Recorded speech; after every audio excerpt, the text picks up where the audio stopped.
King Charles visited the U.S. to mark the 250th anniversary of American independence from Britain and to seek the release of a British hostage being held by an American terrorist. What was meant to be another glamorous night in the spotlight quickly turned into a moment few expected. As cameras rolled and millions watched live, comedian Jimmy Carr unleashed a string of razor-sharp jokes that left Meghan Markle at the center of laughter across the studio. Within minutes, social media exploded with fierce reactions, dividing viewers over whether the roast was hilarious or simply too harsh.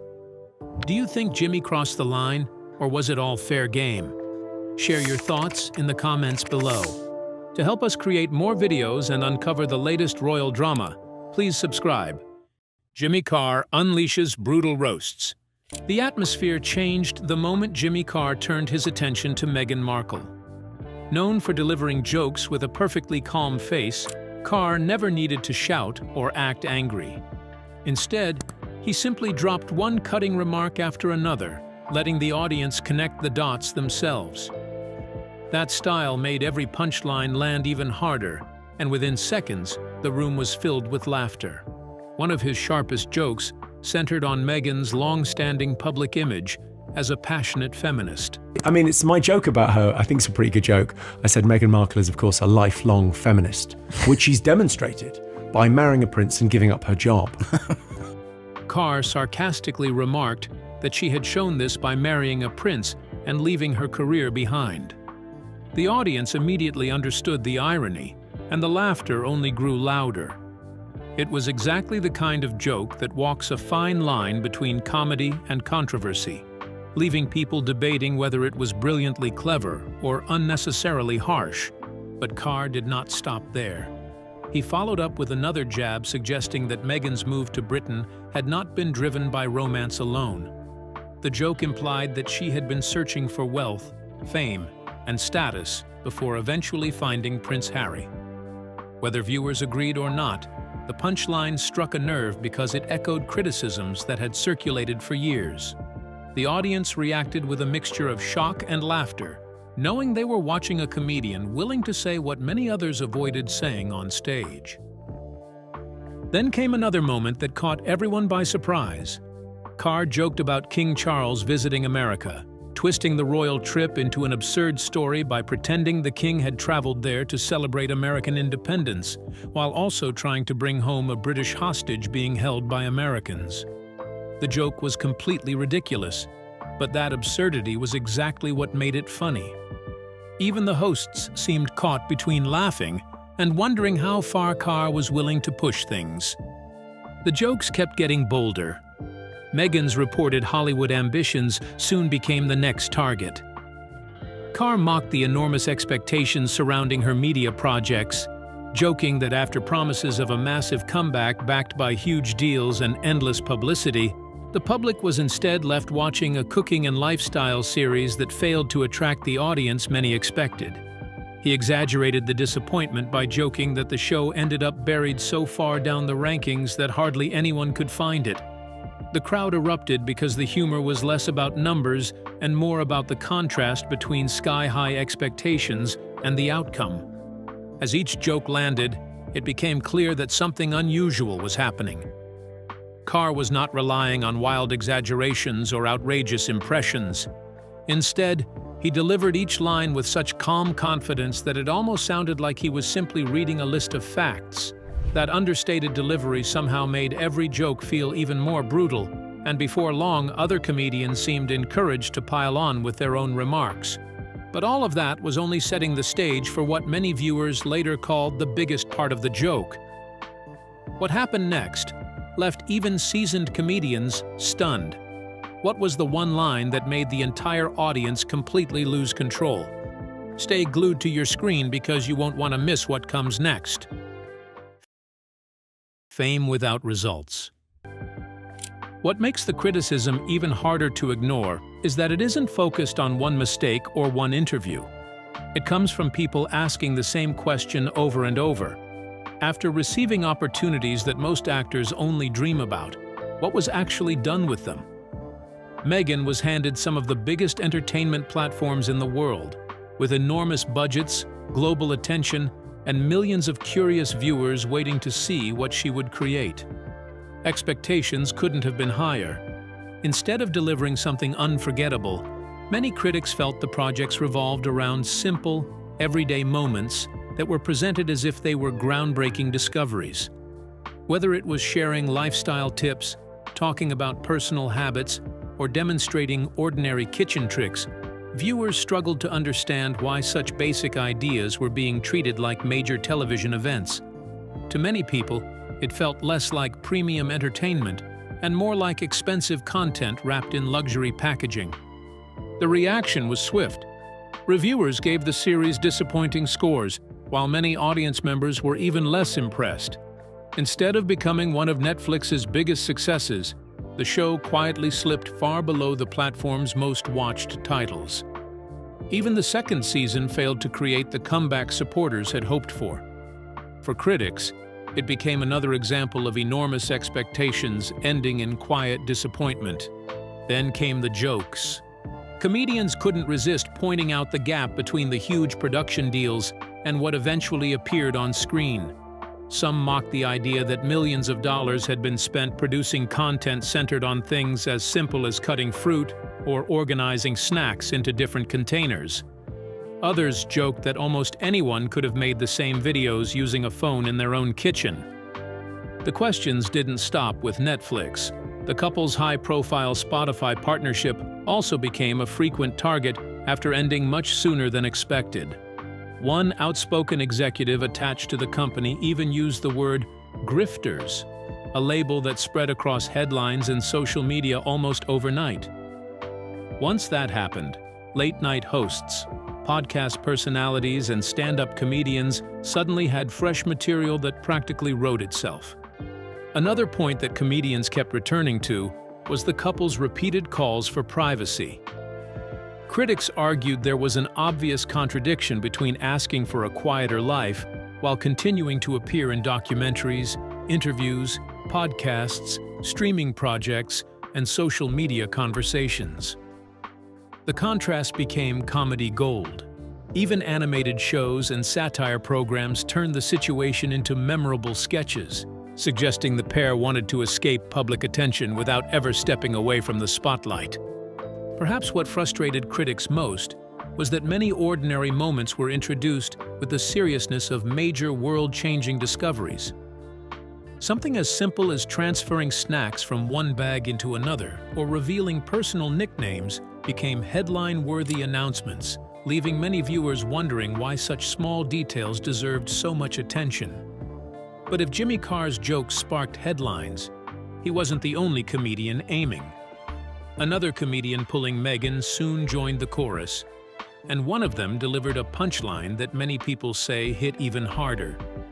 Who was bold enough to go further, and why did that joke leave audiences roaring? Keep watching to find out. Meghan's harshest critics.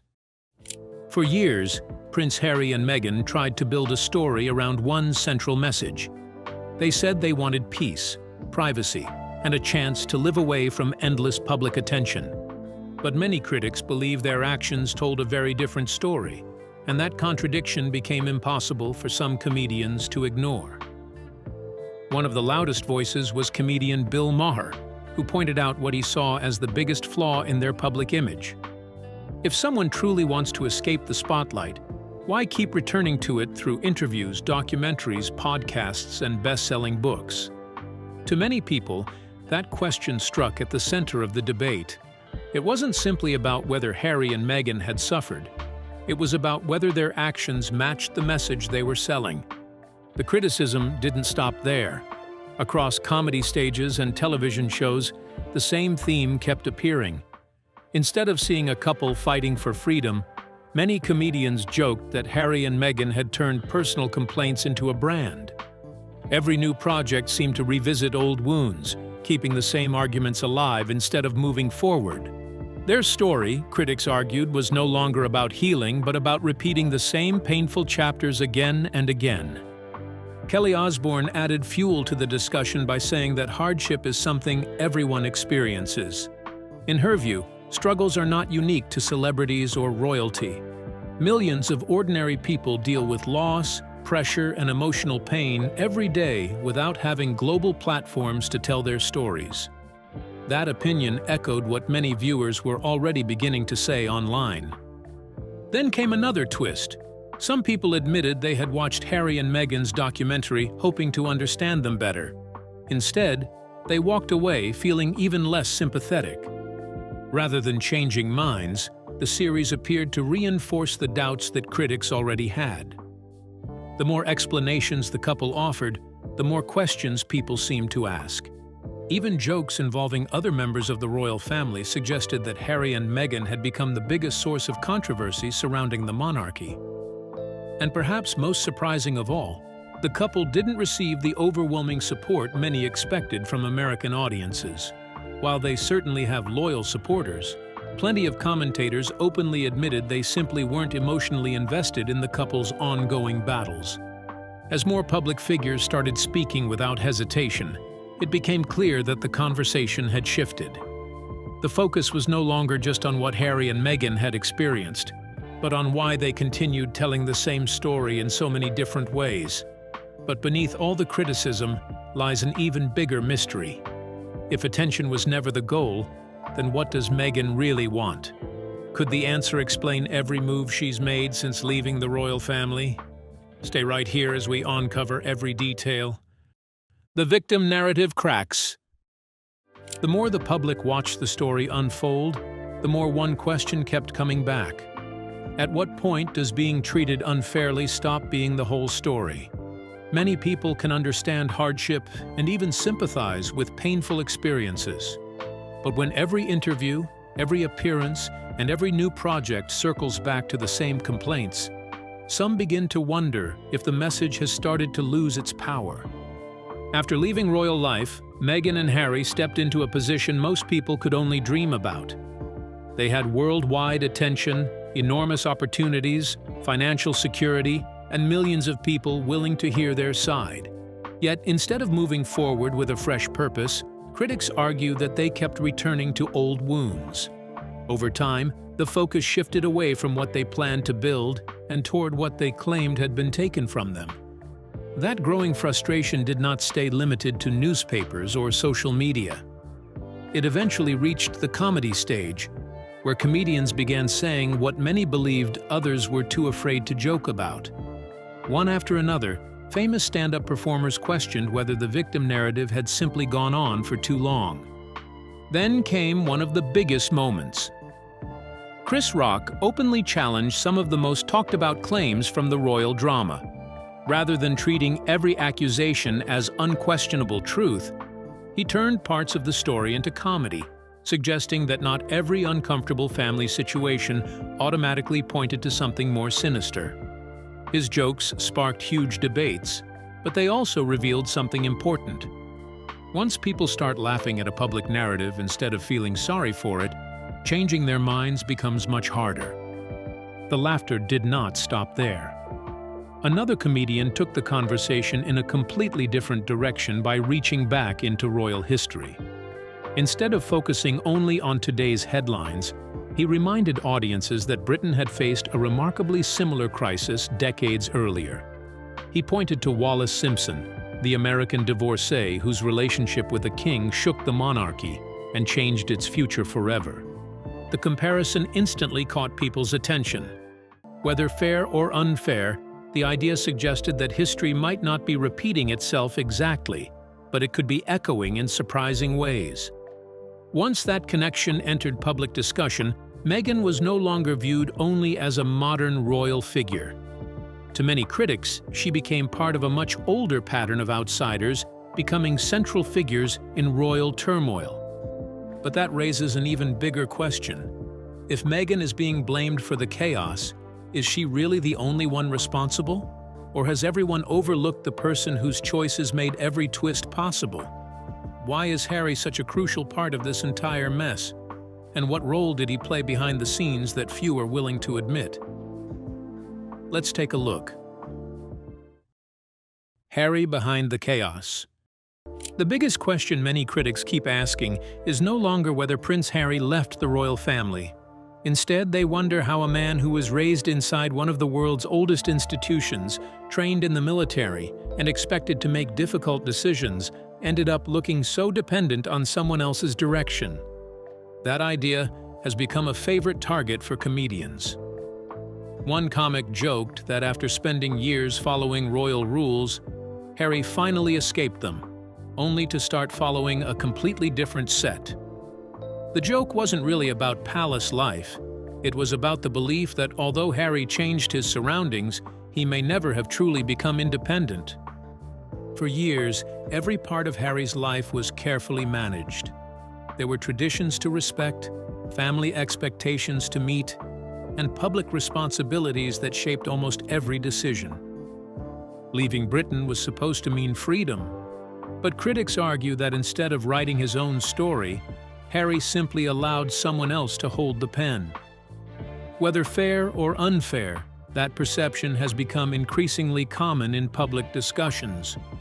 The comparison with Prince William only makes the contrast even sharper.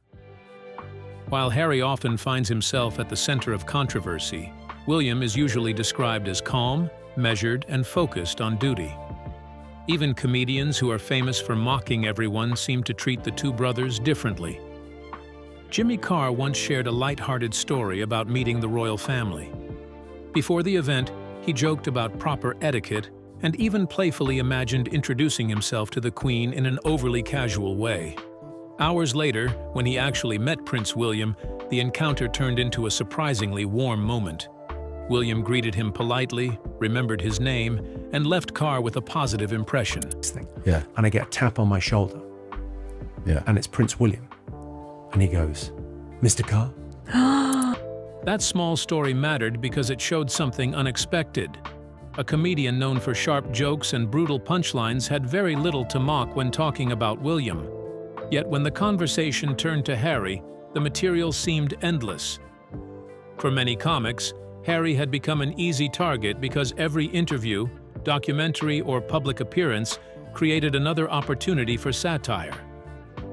Then came an even harsher opinion aimed at Meghan. Some commentators argued that her greatest ambition had always been worldwide fame, and that marrying Harry gave her a level of recognition few people could ever dream of. They claimed that without that relationship, she might never have reached the same level of global attention. Whether people agree with that view or strongly reject it, those comments spread quickly across television, podcasts, and social media, adding even more fuel to an already heated debate. But one conversation would soon push the criticism even further than most people